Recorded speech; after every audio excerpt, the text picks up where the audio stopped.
I flushed your antidepressants down the toilet. You don't need pills. You need to man up, she said, laughing. I replied, your medical opinion is noted. Then I called my psychiatrist, got an emergency refill, and saved her text. When she was served with a restraining order for tampering with life-sustaining medication, I, 31, male, watched my girlfriend Jenna laugh in our kitchen, holding my empty pill bottle upside down. I flushed your antidepressants down the toilet, she said, still smiling. You don't need pills. You need to man up and stop being so weak. I had been with Jenna, 29, for 2 years. We met at a company mixer, and she seemed supportive at first. Encouraging, even. But standing there that Tuesday evening, watching her shake my prescription bottle like a trophy, I knew something fundamental had broken. I didn't yell. I didn't argue. I just looked at her calmly and said, your medical opinion is noted. 2 hours earlier, I had come home from work to find her in an unusually good mood. She was cooking dinner, humming to herself. I set my laptop bag down and asked what she was making. Chicken stir-fry, she said. Your favorite. Then she turned, still holding the wooden spoon, and dropped the news like it was a casual observation about the weather. By the way, she added, no contact with your therapist would be best while you figure out how to be stronger. Those sessions just make you more emotional. That evening, while she plated dinner, I took a photo of the empty bottle with the prescription label still visible. Date filled, March 14th. Dosage, 150 milligrams daily. Prescribing physician, Dr. Amanda Torres. I opened my phone and scrolled to the text messages Jenna had sent me over the past month. Screenshots saved. Every mocking comment about therapy. Every dismissive remark about medication. Every time she called mental health treatment a crutch for people who can't handle real life. At the edge of my calm expression, behind the polite, thank you, when she handed me a plate, a plan was forming. Because what Jenna didn't understand was simple. You don't tamper with someone's prescribed medication. You don't destroy what keeps someone stable. And you definitely don't laugh about it. I worked as a marketing manager for a mid-sized tech firm in Austin. Good job, stable income, health insurance that actually covered mental health care. That last part mattered more than people realized. I had started therapy 3 years ago after a rough patch. Burnout, family stress, the usual triggers that pile up until your brain chemistry shifts. My doctor diagnosed clinical depression and prescribed medication alongside weekly therapy sessions. It wasn't dramatic. It was medical, like managing diabetes or high blood pressure. You take the pills, you do the work, you stabilize. Jenna knew all of this when we started dating. I told her on our 4th date because I believed in transparency. I take antidepressants. I said over tacos at a food truck. It's not a big deal, but I wanted you to know. She smiled and squeezed my hand. That's really mature of you to share, she said. Mental health is important. For the first year, she seemed fine with it. She even came to one of my therapy sessions when Dr. Torres suggested partner involvement. Jenna sat on the couch in the office, nodding thoughtfully when my therapist explained how support systems work. I want to be there for him, Jenna told her. But somewhere around the 18-month mark, her tone started shifting. Small comments at first. Do you really need to see her every week? When I left for Thursday evening sessions. That's a lot of money for just talking. When she saw the copay on our shared expenses app, I didn't push back. I just kept going.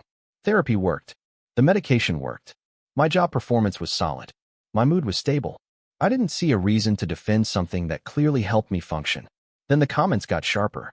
You've been on those pills forever, Jenna said one morning while I took my dose with breakfast. Don't you think it's time to try getting off them? My doctor and I review it every 6 months, I replied. We'll adjust if needed. She rolled her eyes. Doctors just want to keep you dependent. It's a business. I didn't engage. I finished my coffee and left for work. But I started noticing a pattern. Jenna had opinions about everything related to my mental health, and none of them aligned with medical advice. She sent me articles from conspiracy wellness blogs. She suggested I try essential oils instead of medication. She told me yoga and a positive attitude were all anyone really needs. I listened politely and kept taking my pills. The weekend before she flushed them, Jenna brought it up during a dinner with her friends. We were at a restaurant, and someone mentioned therapy. Jenna laughed. Derek's been going for years, she said, loud enough for the table to hear. I keep telling him he should just toughen up, but he's attached to his therapist. Her friends looked uncomfortable. I stayed calm. It's a medical treatment, I said. Like any other. Jenna waved her hand dismissively. It's a crutch. I didn't argue. I made a mental note. That night, lying in bed, I realized something. Jenna didn't respect my health decisions. She didn't respect boundaries. And she wasn't going to stop pushing. But I didn't know yet that she would cross the line from dismissive comments to direct sabotage. That came on Tuesday. The morning after she flushed my medication, I woke up to a text from Jenna. She had already left for work.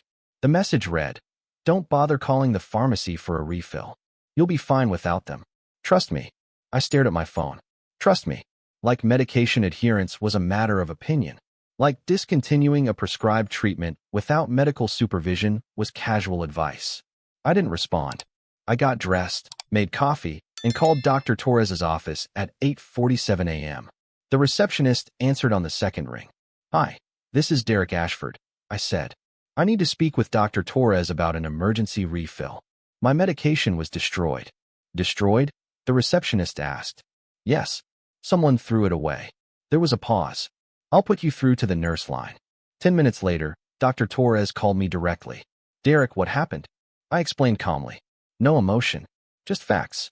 "My girlfriend flushed my antidepressants down the toilet yesterday evening. She told me I don't need them. I need an emergency refill, and I need documentation of this incident." Dr. Torres's voice went quiet, then firm. "That's medication tampering. That's a serious issue, Derek. Are you safe?" "Physically, yes. Emotionally, no.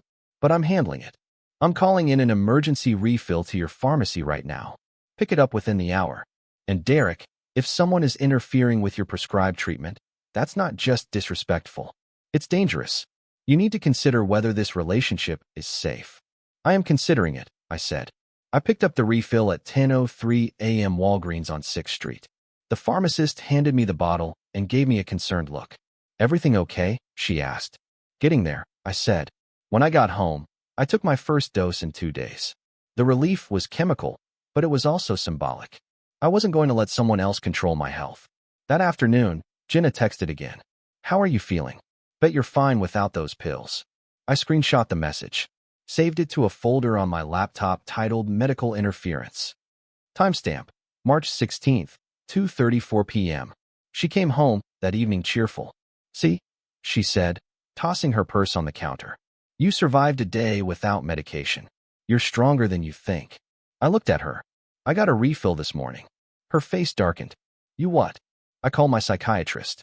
She prescribed an emergency refill. I picked it up at 10. Jenna's jaw tightened. "You're ridiculous. You don't need those pills, Derek. You're just addicted to the idea of being broken." I stayed calm. "My medical care isn't up for debate." She laughed, but it wasn't friendly. "You're so dramatic. It's just antidepressants. People quit cold turkey all the time. People also have seizures and severe withdrawal when they quit cold turkey," I said. "That's why doctors supervise it." She rolled her eyes and walked to the bedroom. I opened my laptop and added her latest comment to the documentation file. Then I did something I hadn't done before. I started recording every interaction. Not video, just audio on my phone. Texas is a one-party consent state. I could legally record conversations I was part of because I had a feeling this wasn't over. Jenna had escalated once. She would escalate again. And when she did, I wanted proof. Wednesday night, Jenna tried again. I was in the living room, reading on my tablet. She walked in from the kitchen, holding a glass of wine. "I've been thinking," she said, sitting next to me on the couch. "You should really consider stopping the meds. Just for a month. See how you feel." I didn't look up. "I'm not doing that." "Why not? Are you scared?" "No. I'm following medical advice." She set the wine glass down hard on the coffee table. "You're weak, Derek. You know that. You hide behind pills because you can't face life like a real man." I finally looked at her. Her face was flushed, angry. She wanted a fight. I didn't give her one. "Your opinion is noted," I said. "Stop saying that," she snapped. "Stop acting like you're so calm and rational. You're just medicated into submission." I stood up. "I'm going for a walk." "Of course you are. Run away. That's what you always do." I grabbed my keys and left. I walked to a coffee shop 3 blocks away, ordered a decaf, and sat down with my phone. I opened the voice recording app and played back the last 10 minutes. Clear audio. Her voice calling me weak. Her demand that I stop medication. Her mockery. I saved the file. labeled it March 17th coercion attempt. Then I called my best friend, Marcus. He answered on the first ring. What's up? I need advice, I said. Jenna's been pushing me to stop my antidepressants. She flushed them on Tuesday. I got a refill, and now she's escalating. Marcus was quiet for a beat. She flushed your meds? Yes. Derek, that's not okay. That's controlling. That's abusive. The word hung in the air. Abusive. I hadn't used it yet, but Marcus was right. I know, I said. I'm documenting everything. I just need to figure out my next move. Your next move is getting out, Marcus said. She's not going to stop. People like that don't stop. They double down. I nodded, even though he couldn't see me. You're right. You need a place to stay? He asked. Not yet, but I'll let you know. I walked back to the apartment slowly. When I opened the door, Jenna was on the couch, scrolling her phone. She didn't look up. You're back, she said flatly. I am. Still taking your pills? Yes. She sighed dramatically. You're hopeless. I went to the bedroom and closed the door. I sat on the edge of the bed and opened my laptop. I had 3 years of medical records from Dr. Torres. I had prescription receipts. I had text messages and voice recordings proving Jenna's interference. And now I had a plan. Thursday morning, I called a lawyer. Not a divorce attorney, since we weren't married. A civil attorney who specialized in harassment and protective orders. Her name was Lisa Chun, and she had good reviews online. Tell me what's happening, she said when we got on the phone. I laid it out. The flushed medication. The coercion. The recordings. The texts. Lisa listened without interrupting. When I finished, she spoke carefully. What she did is called medical sabotage. In Texas, interfering with someone's prescribed medication can be grounds for a restraining order, especially if it's life-sustaining treatment. Antidepressants fall under that category for people with clinical depression. What do I need to do? I asked. Gather everything. Medical records, prescription receipts, communications, recordings. Bring it to my office. We'll file for a protective order. How fast can this happen? If the evidence is solid, we can have her served within a week. I felt something loosen in my chest. Relief, maybe. Or just clarity. I'll bring everything tomorrow, I said. Update 1. Friday afternoon, I walked into Lisa Chen's office with a manila folder. Inside, printed text messages, voice recording transcripts, my prescription history from the pharmacy, a letter from Dr. Torres documenting the medication tampering, and photos of the empty pill bottle from Tuesday. Lisa spread everything across her desk. She read through it methodically, occasionally making notes on a legal pad. After 15 minutes, she looked up. This is a strong case, she said. She admitted in writing and on recording that she destroyed your medication. She repeatedly pressured you to stop treatment against medical advice. And your psychiatrist has documented the potential harm. We can file for a temporary restraining order today. Do it, I said. She nodded. I'll need you to sign an affidavit. The court will review it, likely approve it by Monday, and a process server will deliver the order to her. What happens when she gets served? She'll be prohibited from contacting you, coming within 200 yards of you, or interfering with your medical care. Violation of the order is a criminal offense. I signed the paperwork. Lisa filed it electronically that afternoon. While the legal process moved forward, I started the next phase. Moving out. Saturday morning, while Jenna was at a yoga class, I rented a storage unit. 10 by 10, climate-controlled, $40 a month. I packed my clothes, my books, my laptop, my gaming console. I took photos of everything I left behind, just in case she tried to claim I stole something. By noon, my car was loaded. I made 3 trips to the storage unit. By the time Jenna got home at 2 p.m., the only things left in the apartment that belonged to me were my bed and a few kitchen items we had bought together. She walked in, still in her yoga pants, and stopped in the doorway. What's going on? I was sitting at the kitchen table with a printed folder in front of me. Inside, copies of the text messages, the voice recording transcripts, and a 1-page letter I had written. I'm leaving, I said. Her face went pale. What? I'm moving out. This relationship is over. You can't be serious. I slid the folder across the table. This is documentation of your interference with my prescribed medication. It includes your texts, your recorded statements, and a letter from my psychiatrist. I filed for a restraining order. You'll be served early next week. Jenna's mouth opened, then closed. You're insane. No, I'm protecting my health. She grabbed the folder and flipped it open. Her eyes scanned the first page. The text where she wrote, "You don't need pills." The transcript where she called me weak. The pharmacy receipt showing I had to get an emergency refill. "This is ridiculous," she said, but her voice wavered. "You're overreacting. Tampering with someone's medication isn't an overreaction. It's a crime." She threw the folder on the table. "You're really doing this? Over some stupid pills? Over respect," I said. "Over boundaries. Over basic human decency." I stood up and walked to the door. "Don't contact me. Don't text me. Don't call me. I've blocked you on everything, but the restraining order will make it official." "Derek, wait," she said, and for the first time, there was panic in her voice. I didn't wait. I walked out, closed the door, and drove to Marcus's place. Update 2. Monday morning, Jenna was served with the restraining order at her office. I didn't see it happen, but Marcus's girlfriend worked in the same building and texted me a description. Process server walked right into her cubicle at 10 a.m. She read the papers, turned red, then locked herself in the bathroom for 20 minutes. The order prohibited her from contacting me in any way, coming within 200 yards of my workplace or home address. I had updated mine to Marcus's apartment, and interfering with my medical treatment. Jenna didn't take it well. By Monday afternoon, my phone started buzzing. Not from her, since I had blocked her number, but from mutual friends, from her sister, from people I barely knew. First message, from a guy named Kyle we met at a party once. "Dude, what happened with you and Jenna? She's saying you had a breakdown." Second message, from her college roommate. "Jenna told me you're off your meds and acting erratic. Are you okay?" Third message, from her sister Lauren. "You got her served with a restraining order at work? That's cruel, Derek." She's devastated. I didn't respond to any of them. Instead, I called Lisa Chun. She started a smear campaign, I told her. Telling people I'm unstable, off my meds, having a breakdown. Lisa's voice was sharp. "Document every message.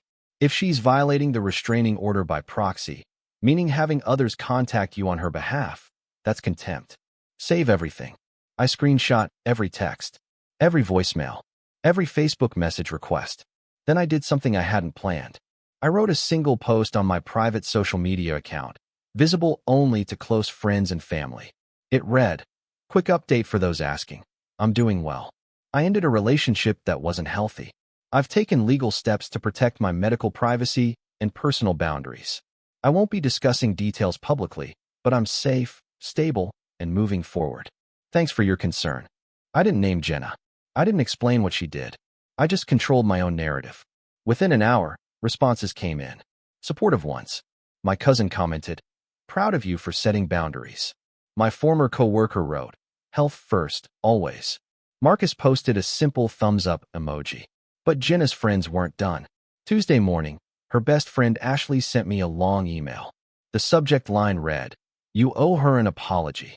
The email accused me of blindsiding Jenna, of using legal intimidation, of punishing her for caring about my well-being. It ended with, "She was only trying to help you get stronger." I forwarded the email to Lisa Chun without replying to Ashley. "She's building a pattern," Lisa said when she called me back. "Keep ignoring them. Let them dig their own hole." Wednesday, Jenna tried a different tactic. She called my workplace. She didn't get through to me. The receptionist later told me she asked to speak with my manager. She claimed there was a family emergency, and she needed to reach me.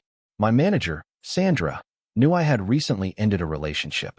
She didn't know details, but she knew enough to be cautious. She told the receptionist, "If Derek hasn't listed this person as an emergency contact, we can't transfer the call." Jenna left a voicemail with the front desk anyway. "Tell Derek his ex-girlfriend called. Tell him he's making a huge mistake. Tell him I forgive him, and we can fix this." The receptionist forwarded the voicemail to Sandra, who forwarded it to me. I forwarded it to Lisa Chun. "She just violated the restraining order," Lisa said. "Contact by proxy, plus attempting contact through your employer. I'll file a motion for contempt."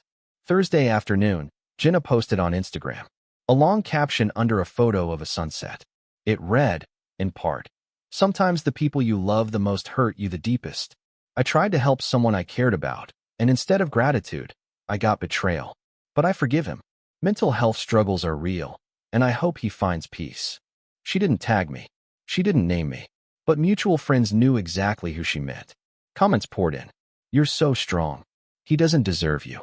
His loss. Marcus screenshot the post and sent it to me. She's playing victim. Let her, I said. The court has the facts. But I also documented the post. Saved it. Added it to the file. Update 3. Friday morning, I found out Jenna had escalated further. A friend from the gym texted me. Did you key Jenna's car? I stared at the message. What? She posted on her story that someone keyed her car last night. She's implying it was you. I called Lisa Chin immediately. Where were you last night between 7 p.m. and midnight? She asked. At Marcus's apartment. We watched a movie, ordered takeout. His girlfriend was there. I have the Uber Eats receipt with the timestamp. Good. Screenshot that receipt. Send it to me. If she's accusing you of vandalism, she's trying to discredit the restraining order. An hour later, Jenna posted a photo of her car. A long scratch down the driver's side door. The caption, when you stand up for yourself, people retaliate. But I won't be intimidated. Again, no names. But the implication was clear. I stayed silent. I didn't defend myself publicly. I just sent Lisa the Uber Eats receipt, a screenshot of the Netflix watch history showing Marcus, his girlfriend, and I were streaming a movie from 8 p.m. to 10:30 p.m., and a photo of Marcus's apartment entrance security camera showing me arriving at 6:45 p.m. and not leaving until 7 a.m. the next morning. Lisa filed the contempt motion that afternoon. She also included the vandalism accusation as evidence of harassment and defamation. Monday of the following week, Jenna was ordered to appear in court. The judge reviewed the evidence, the voicemail to my workplace, the Instagram post, the false vandalism claim, and the pattern of third-party contact attempts. The judge extended the restraining order to 1 year and added a clause. Any further violation would result in criminal charges. Jenna's lawyer tried to argue that she was just venting, not violating the order. The judge wasn't impressed. Your client has made multiple attempts to contact the petitioner directly and indirectly. She has posted defamatory implications on social media, and she has falsely accused him of a crime he has a verifiable alibi for. This behavior stops now. After the hearing, Lisa called me. You won. She's on a very short leash. If she contacts you again, even indirectly, she'll face criminal contempt charges. I exhaled. Thank you. You did the hard part, Lisa said. You documented everything. You stayed calm. You let the system work. That night, I sat in Marcus's living room and checked my phone. No messages from Jenna's friends. No emails from her family. No voicemails. Silence. It felt like freedom. Over the next month, I heard things through the grapevine. Small pieces of fallout. Jenna's best friend Ashley stopped following her on Instagram. I didn't know why, but Marcus's girlfriend heard through a mutual connection that Ashley found out Jenna had lied about the timeline of our relationship. Specifically, Jenna told people I had suddenly dumped her without explanation. But Ashley saw the court documents, which Jenna's lawyer had to disclose to her. The documents included the text messages where Jenna admitted to flushing my medication. Ashley confronted her. Jenna denied it at first, then admitted it, but said, I was trying to help him. Ashley wasn't convinced. She unfollowed, unfriended, and cut contact. Other friends followed. Not all of them, but enough. Jenna's social circle shrank. Her sister Lauren tried to maintain a relationship with me. She sent me a Facebook message in early April. I didn't know the full story. I'm sorry I assumed the worst. What she did was wrong. I didn't respond immediately. I waited a day, then replied with a simple, thank you for saying that. I appreciate it. Lauren wrote back, she's struggling. She lost her job. I paused. What happened? She got fired. HR found out about the restraining order. Apparently, the company has a policy about employees involved in legal disputes that could affect workplace safety. They let her go last week. I didn't feel triumph. I didn't feel satisfaction. I felt something closer to sadness. Not for Jenna, exactly, but for the waste of it all. The waste of a relationship that could have been healthy if she had just respected boundaries. But I didn't regret what I did. I protected myself. I protected my health. And I let the consequences of her actions fall where they belonged. In mid-April, Marcus's girlfriend showed me another Instagram post. Jenna had made her account private, but a mutual acquaintance screenshot it and sent it around. The post was a long apology. Not to me, to herself. It read, I've spent the last few weeks reflecting on my actions. I realize now that I crossed lines I shouldn't have. I thought I was helping, but I was controlling. I hurt someone I cared about, and I have to live with that. I'm starting therapy to work on my own issues. Growth is painful, but necessary. I read it twice. It sounded genuine. Maybe it was. Maybe it wasn't. I didn't know, and I didn't need to know. I wasn't her therapist. I wasn't her confessor. I was just someone who had moved on. By May, the 1-year restraining order was still in effect, but Jenna had stopped trying to contact me. No third-party messages. No social media posts. No attempts to reach out through work or friends. I had moved into my own apartment in late March. 1 bedroom, downtown, close to my office. I set it up slowly. New furniture. New routines. New peace. I kept seeing Dr. Torres. Every Thursday at 6 p.m., we talked about boundaries, about recognizing red flags, about the importance of protecting my health above all else. You handled this better than most people would, she told me in one session. You stayed calm, you documented everything, and you let the system protect you. That takes strength. I didn't feel strong, I said. I felt scared. Fear and strength aren't opposites, she replied. You can be both. I thought about that a lot in the months that followed.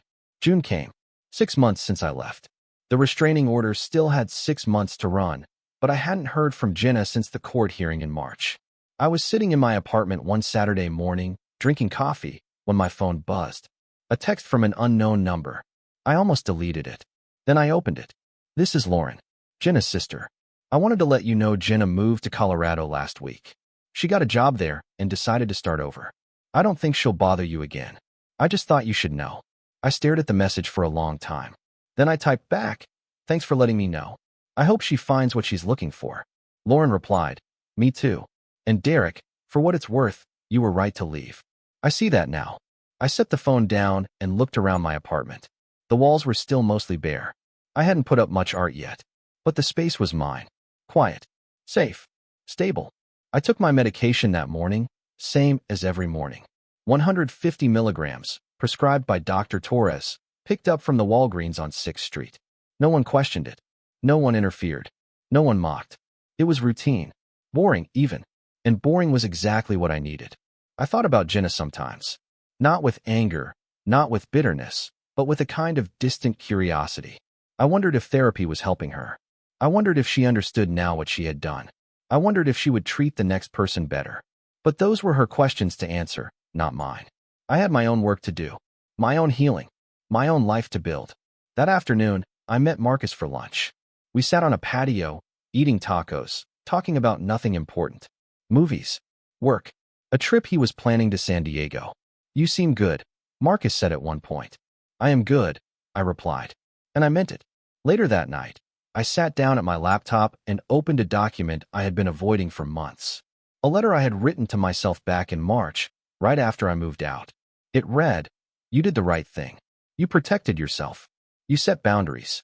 You let the system work. And you survived. I added one line at the end, and now you're free. I saved the document, closed the laptop, and let it go. Some people think revenge is loud. Public humiliation, dramatic confrontations, viral exposure. But real revenge, the kind that sticks, is quieter. It's documentation. It's boundaries. It's walking away and letting consequences follow naturally. Jenna flushed my medication because she thought she knew better than doctors. She mocked my mental health because she thought strength meant suffering in silence. She crossed every line because she thought love gave her that right. And in the end, she lost everything. Her relationship, her friends, her job, her credibility. Not because I destroyed her, but because I refused to let her destroy me. I didn't fight her. I just left. And I made sure the door locked behind me. 6 months later, I was still taking my medication, still seeing my therapist, still building a life where my health came first. And Jenna was in Colorado, starting over alone. Some pills keep you alive. Some boundaries keep you sane. And some people never learn the difference until it's too late. I learned it just in time. A few months after Jenna moved, I got a LinkedIn message from her former coworker, someone I had met once at a company event. Hey Derek, I don't know if you remember me, but I worked with Jenna. I just wanted to say I'm sorry for how things went down. A lot of us didn't know what really happened until HR explained the restraining order situation. She told us you were unstable, but after she got fired, the truth came out. Just wanted you to know not everyone believed her story. I appreciated the message. I didn't need it, but it was validating nonetheless. I also heard through Marcus that Jenna's Instagram apology post got taken down. Apparently, someone reported it for violating community guidelines. I didn't ask who. I didn't care. By the time fall rolled around, I had a new routine. Work, therapy, gym, social life. I started dating again, casually. Nothing serious. I wasn't in a rush. Dr. Torres and I talked about what I had learned. You trusted your instincts, she said. You recognized the red flags. You acted decisively. Those are skills you can carry forward. I don't want to be paranoid, I said. I don't want to assume everyone's going to be like her. You won't be paranoid, Dr. Torres replied. You'll just be informed. There's a difference. One Thursday evening in late October, I got a notification on my phone. The restraining order was set to expire in 6 months. The court sent an automatic reminder asking if I wanted to extend it. I thought about it for exactly 5 seconds. Then I clicked no, not because I forgave Jenna, not because I thought she had changed, but because I didn't need the legal protection anymore. She was gone. I was safe. And I had built a life she couldn't touch. The order expired in April. I didn't hear from her. I didn't think about her. And that, more than anything, was freedom. I kept the documentation, though. The texts, the recordings, the court orders. Not because I expected to need them, but because they were proof. Proof that I had stood up for myself. Proof that I had set boundaries. Proof that I had survived. 1 year after I left, I was sitting in my therapist's office, talking about progress. How do you feel now? Dr. Torres asked. Lighter, I said. Like I'm not carrying something heavy anymore. That's growth, she said. You protected yourself, and you healed. That's all anyone can ask. I nodded. Yeah, I guess it is. That night, I walked home from therapy, stopped at a coffee shop, ordered a decaf latte, and sat outside watching people pass by. My phone buzzed. A text from a woman I had been on 3 dates with. Want to grab dinner this weekend? I smiled and typed back, sounds good. Life moved forward. Slowly, steadily, without drama. And somewhere in Colorado, Jenna was living her own life, learning her own lessons, facing her own consequences. I didn't wish her harm. I didn't wish her well. I just wished her far away. And she was. Some endings are loud. Some are quiet. This one was quiet. And that was exactly how I needed it to be. I took my medication every morning. I went to therapy every Thursday. I built a life where my health mattered, where boundaries were respected, where love didn't come with conditions. Jenna tried to break me. She failed, not because I fought back, but because I walked away. And sometimes, that's the strongest thing you can do.